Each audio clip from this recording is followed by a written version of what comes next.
Gente, eu tenho uma rã no meu quintal que vocês não têm noção o fôlego que ela tem.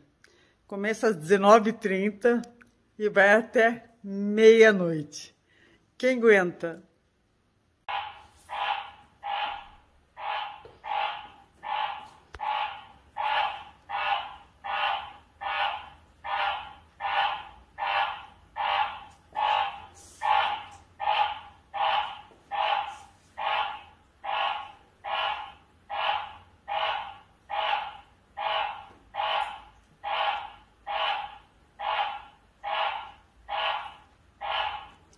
Eu acho que vem daquela grade ali, tá vendo? Embaixo do portão.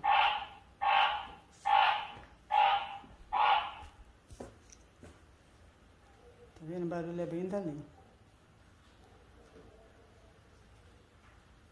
Vocês viram, gente? Haja fôlego, né? Uma rãzinha com todo esse barulho. Alguém tem uma ideia para mim acabar, espantar, né? Porque se eu falar para os meus netos que eu matei uma rã, já viu? Eles não gostam, né? Então eu tenho que pelo menos espantá-la. Você tem alguma ideia?